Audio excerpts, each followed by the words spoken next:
Good morning my students. तो भी आज का टॉपिक है हमारा ट्रांसलेशन। वैसे ट्रांसलेशन अपन कल पढ़ चुके थे, लेकिन थोड़ी सी वॉइस में प्रॉब्लम थी, कुछ वीडियो डिस्कनेक्ट हो रहा था बार बार, इसलिए थोड़ा सा इसको रिवाइज करके आगे कंटिन्यू करता हूँ।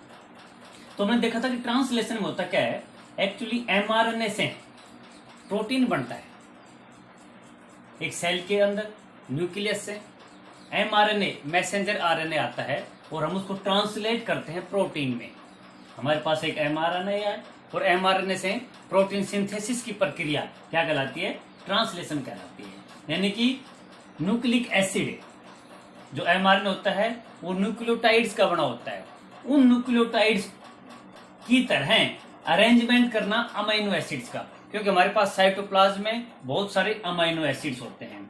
तो सेम हूबहू प्रकार का आरएनए को देख करके कोई प्रोटीन बनाना ही प्रोटीन सिंथेसिस कहलाता है। तो आरएनए से हम क्या बनाएंगे, प्रोटीन बनाएंगे। प्रोटीन की एक पॉलीपेप्टाइड चेन बनाएंगे। यानी जब काफी सारे अमीनो एसिड्स को हम जोड़ते हैं एक लाइन में, एक सीक्वेंस में, तो दो अमीनो एसिड्स के बीच में पेप्टाइड बॉन्ड बनता है। और जब काफी सारे पेप्टाइड बॉन्ड बन जाए तो हम पॉलीपेप्टाइड कहते हैं और हम एक बहुत ही बड़ी पॉलीपेप्टाइड चेन का निर्माण कर लेते हैं। तो protein synthesis means formation of peptide chain. Okay, अभी अपन आगे चलते हैं। एक mRNA हमारे पास आया, उस mRNA के पास क्या क्या है और साइटोप्लाज्म में हमारे पास क्या क्या है, हम किस प्रकार से प्रोटीन सिंथेसिस करेंगे, किस प्रकार से ट्रांसलेशन करेंगे, एक एक करके देखते हैं। सबसे पहले हमारे पास होगा mRNA मैसेंजर RNA। इस RNA के ऊपर बहुत सारे कोड मिलेंगे, बहुत सारे कोड मिलेंगे जो नाइट्रोजन बेस पेयर्स होते हैं। उसी प्रकार से AUG, AGG, CAG एटसेट्रा, इस प्रकार से। तो mRNA की खासियत क्या है इन प्रोकैरियोट्स, अपन एक एक करके बात करते हैं। इन प्रोकैरियोट्स जो पहला कोडोन है, यहां पे मैंने कोड लिखा है AGG, इसको बोलते हैं RNA बाइंडिंग साइट। RNA के अंदर जो पहला कोडोन होता है उसको बोलते हैं RNA बाइंडिंग साइट। यानी कि AGG ये बाइंड कर सकता है, ये RNA किस चीज से जुड़ सकता है इस कोड के द्वारा, AGG। अच्छा, अब ये कोड कहां जुड़ेगा, ये इससे जस्ट अपोजिट एंटी कोडोन जाओगे वहां जुड़ेगा। ध्यान रहे, किसी mRNA के ऊपर हमें कोड मिला AGG RNA बाइंडिंग साइट, ये बाइंडिंग साइट प्रोवाइड करवाता है और इस AGG को साइन डेलगेर्नो सीक्वेंस कहते हैं, साइन डेलगेर्नो सीक्वेंस कहते हैं। यानी कि ये mRNA किसी भी चीज से बाइंड करेगा और वहां बाइंड करेगा जहां पे इसका एंटी कोडोन होगा। इससे आगे इसमें बहुत सारे कोडोन मिलेंगे mRNA के अंदर। RNA बाइंडिंग साइट के बाद जो अदर कोडोन मिलेंगे वो मेरे पास स्टार्टिंग कोडोन मिलेगा, यहाँ पे स्टार्टिंग कोडोन मिलेंगे, ठीक है। बीच में बहुत सारे कोडोन मिलेंगे और एंड के ऊपर मेरे को स्टॉप कोडोन मिलेंगे। 3 प्रकार के कोड मिलेंगे आपको, सॉरी 4 प्रकार के कोड मिलेंगे आपको किसी भी आरएनए के ऊपर। एक तो जो RNA बाइंडिंग साइट प्रोवाइड करवाएगा, दूसरा जो स्टार्ट करवाएगा प्रोटीन सिंथेसिस को स्टार्ट करवाएगा, तीसरा जो प्रोटीन मेरे को बनाना है उस प्रोटीन के हिसाब से कितना लंबा एक कोडोन हो सकता है, ये डिपेंड करता है कि वो यूकैरियोट्स में है या प्रोकैरियोट्स में है। ये बहुत बड़ी सीक्वेंस होती है बीच में, और लास्ट में होता है मेरा स्टॉप कोडोन जो इस ट्रांसलेशन को बंद करके जाएगा। तो 4 प्रकार के कोडोन मिलेंगे मेरे को एक mRNA के ऊपर, क्लियर, ठीक है। mRNA के बाद मेरे को और क्या मिलेगा साइटोप्लाज्म में, यहाँ पे ATP होगा, ATP और GTP। ATP और GTP मेरे को यहाँ पे मिलेंगे साइटोप्लाज्म में, ये एनर्जी प्रोवाइड करवा के जाएंगे बेटा। ATP और GTP एनर्जी प्रोवाइड करवा के जाएंगे, ठीक है। अगला मेरे को क्या मिला, tRNA। साइटोप्लाज्म में बहुत सारे tRNA घूम रहे हैं, ठीक है। इस tRNA के ऊपर एक एंटी कोडोन लूप होता है, एंटी कोडोन लूप। इस पे एंटी कोडोन पाए जाते हैं, यानी कि ऐसे कोडोन जो RNA के जस्ट अपोजिट होते हैं, ऐसे कोडोन जो RNA के जस्ट अपोजिट होते हैं। अभी मैंने बताया था कि कोडोन क्या होता है, किसी भी mRNA के ऊपर 3 नाइट्रोजनस बेस पेयर, 3 न्यूक्लियोटाइड्स मिलकर के एक कोड का निर्माण करते हैं। चाहे आरएनए कितना लंबा हो, अगर उस पे 90 न्यूक्लियोटाइड है तो उस पे 30 आप क्या कहोगे 30 कोडोन है। अगर उस पे 60 न्यूक्लियोटाइड है तो उस पे 20 कोडोन है। क्लियर? इस प्रकार से अगर उस पे 61 कोडोन है तो एक है वो पॉलीटेल का निर्माण करेगा। जैसे लास्ट में ए होता है, वो पॉलीटेल का निर्माण करते हैं यूकैरियोट्स के अंदर। ठीक है, अब एटीपी के अंदर टीआरएनए के अंदर एंटी कोडोन पाए जाते हैं, पहली बात। दूसरी, 3 प्राइम एंड के ऊपर जगह है, 3 प्राइम एंड अमीनो एसिड को बाइंडिंग साइट प्रोवाइड करवाता है। ध्यान रखोगे, 3 प्राइम एंड है वो अमीनो एसिड को बाइंडिंग साइट प्रोवाइड करवाता है। और जो इससे पहले हमने एमआरएनए देखा था, एमआरएनए की जो सीक्वेंस है, स्टार्टिंग कोडोन हमेशा 5 प्राइम की तरफ मिलेगा और स्टॉप कोडोन हमेशा 3 प्राइम की तरफ मिलेगा।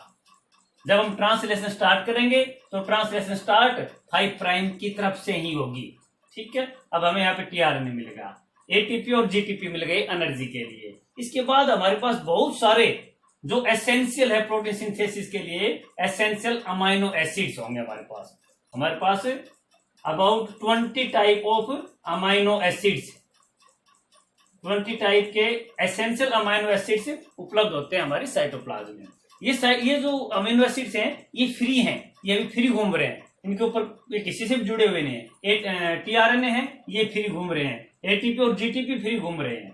ठीक है, इसके अलावा ट्रांसलेशन के लिए हमें कुछ हमारे पास एंजाइम्स भी हैं। यहाँ पे मैंने दिखाया अमीनो एसिटिल टीआरएनए सिंथेटेज, इस अमीनो एसिड का अपन सबसे पहले यूज करेंगे। ठीक है, ये सारी चीजें हो गई मेरे पास। अभी मैं कह रहा था कि टीआरएनए के पास एंटी कोडोन है, एमआरएनए के पास कोडोन है, यानी कि यहाँ पे 2 चीज आपस जुड़ेंगी, टीआरएनए और एमआरएनए। क्लियर? अभी अपन आगे चलते हैं। अभी हमारे पास जैसे ही एमआरएनए आएगा साइटोप्लाज्म में, एमआरएनए के बाद पहले एमआरएनए के आते ही एक चीज बताना भूल गया मैं, इसके साथ हमारे पास जो ट्रांसलेशन प्रक्रिया को कंप्लीट करेगा, ट्रांसलेशन यानी कि ट्रांसलेटर, ये ट्रांसलेटर है कौन जो इसको ट्रांसलेट करेगा आरएनए से प्रोटीन में? ये है राइबोसोम्स, ये है राइबोसोमल यूनिट, राइबोसोम्स। तो राइबोसोमल यूनिट होती है, इसमें 2 प्रकार के राइबोसोम्स पाए जाते हैं, एक 70S प्रकार के और एक 80S प्रकार के। तो प्रोकैरियोट्स में 70S प्रकार के राइबोसोम्स पाए जाते हैं और यूकैरियोट्स में 80S प्रकार के राइबोसोम्स पाए जाते हैं। ठीक है, तो अभी अपन सबसे पहले पढ़ते हैं प्रोकैरियोट्स। तो प्रोकैरियोट्स के अंदर जो 70S प्रकार के राइबोसोम्स पाए जाते हैं, एक राइबोसोम के अंदर 2 यूनिट पाई जाती हैं, एक स्मॉल यूनिट और एक बिग यूनिट, एक स्मॉल यूनिट और एक बिग यूनिट। तो राइबोसोम्स होता है, ये किससे मिलकर बनता है? ये आरआरएनए से मिलकर बनता है बेटा। Ribosomal rRNA plus protein plus ribosomal protein plus ribosomal rRNA, इससे मिलकर ही बना हुआ है। 2 यूनिट है यहाँ पे, एक छोटी यूनिट है एक बड़ी यूनिट है। जो छोटी यूनिट है इसके पास एक राइबोसोम राइबोसोम या आरआरएनए चैनल पाई जाती है, जिसमें वो आरएनए हमारे पास आया है वो इस चैनल के अंदर आ सकता है। छोटी वाली यूनिट के अंदर आरआरएनए पाया जाता है, आरआरएनए चैनल पाई जाती है। और इस छोटी वाली यूनिट के ऊपर इस तरफ में मैंने बताया था छोटी यूनिट 2 चीजों से मिलकर बनी है, एक तो प्रोटीन, एक तो आरआरएनए और दूसरा है प्रोटीन। तो इसके अंदर 16S आरआरएनए यूनिट पाई जाती है, जो किसकी बनी होगी? जो आरएनए की बनी होगी, जो आरआरएनए की बनी होगी। इसके ऊपर भी कोडोन पाए जाते हैं, इसके ऊपर भी क्या पाए जाते हैं? कोडोन पाए जाते हैं। ये कोडोन जो पाए जाते हैं, छोटे वाली राइबोसोमल यूनिट के ऊपर जो कोडोन पाए जाते हैं, इसको अपन एंटीसाइन डेलगेनो सीक्वेंस बोलते हैं।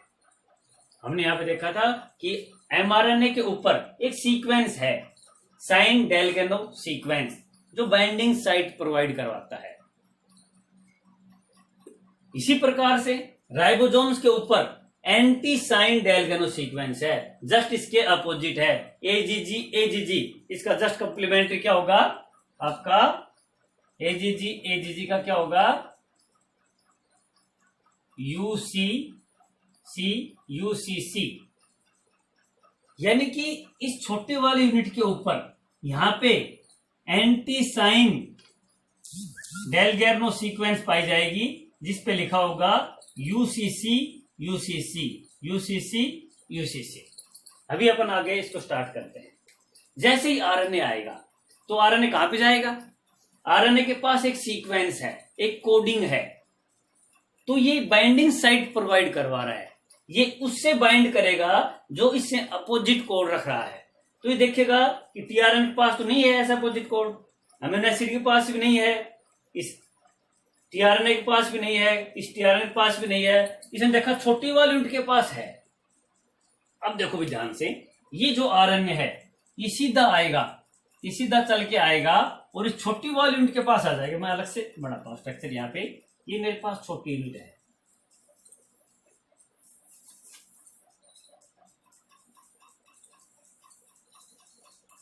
इस स्मॉल सब यूनिट के अंदर मेरे पास आरएनए चैनल है, ये आरएनए चैनल है जिसके अंदर से आरएनए आराम से मूव कर सकता है। यहां पे मेरे पास एक सीक्वेंस है, एंटी डेलगेनो सीक्वेंस है, यहां पे मेरे पास यूसीसी यूसीसी है। तो जैसे ये एमआरएनए आएगा, इसने जगह दिखी और ये मूव होता होता होता इसके अंदर आ जाएगा बेटा, और ये यहां से चलता चलता चलता चलता एमआरएनए इसके अंदर आ जाएगा और बाइंड कर लेगा। इसके पास कोडोन है एजीजी एजीजी, इसके पास यूसीसी एंटी कोडोन है, और यहां पे आके चिपक गया। पहले प्रक्रिया, सबसे पहले आरएनए स्मॉल यूनिट के जाकर के चिपक जाएगा, ठीक है। अब इस स्मॉल यूनिट के पास, इस स्मॉल यूनिट के पास 3 साइट हैं, 3 बाइंडिंग साइट और हैं, इसके पास 3 बाइंडिंग साइट और हैं, ठीक है बेटा।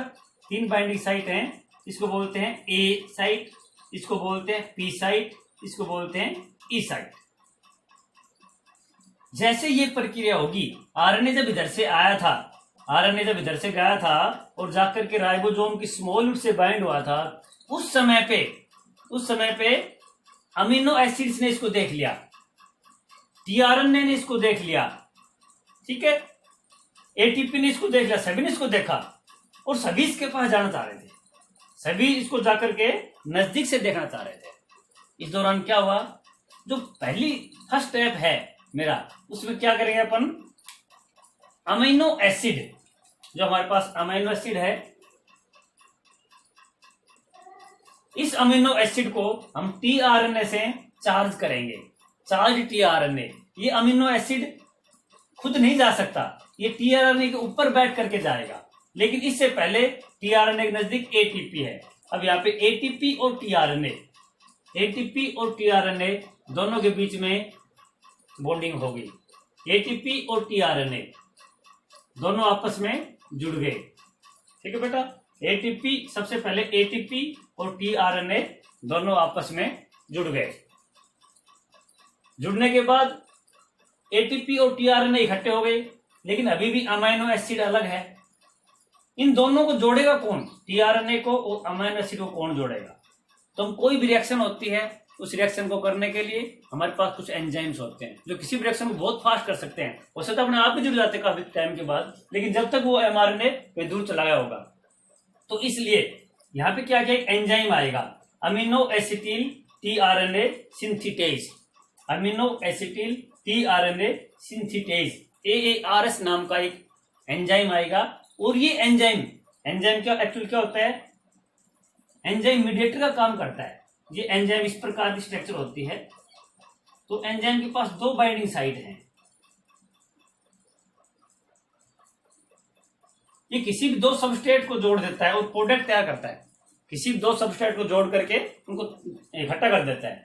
तो ये जो अमाइन हमारे पास एंजाइम आया है, इस एंजाइम ने इस टीआरएनए को बुलाया अपने पास, इस टीआरएनए को अपने पास बुलाया।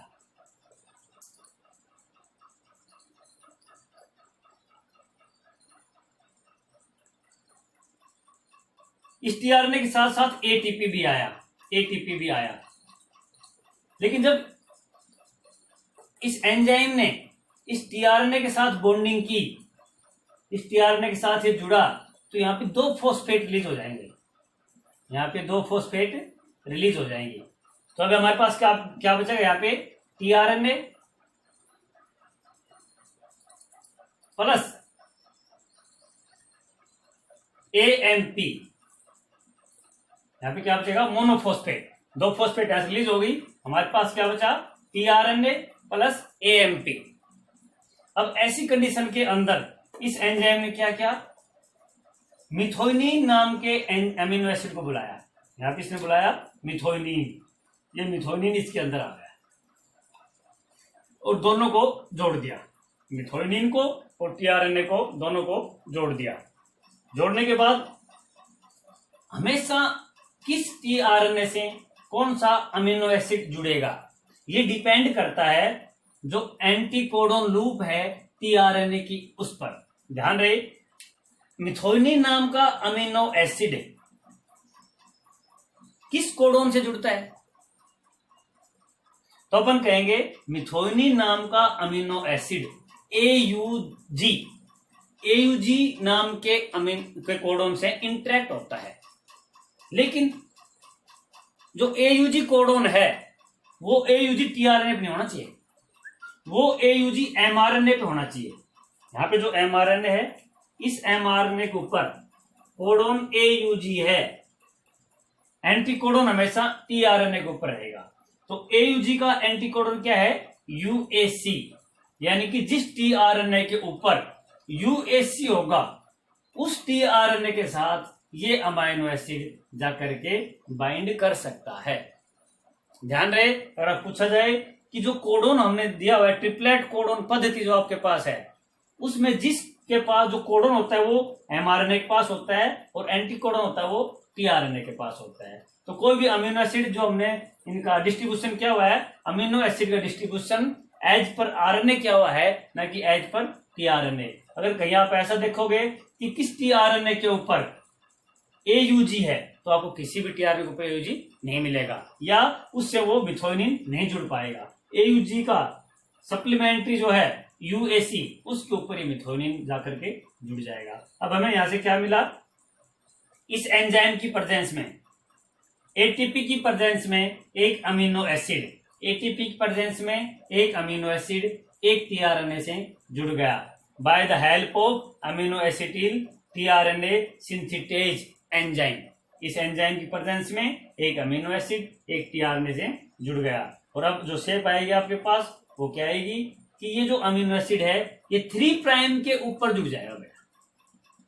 जो अमीनो एसिड है ये 3 प्राइम के ऊपर जुड़ गया।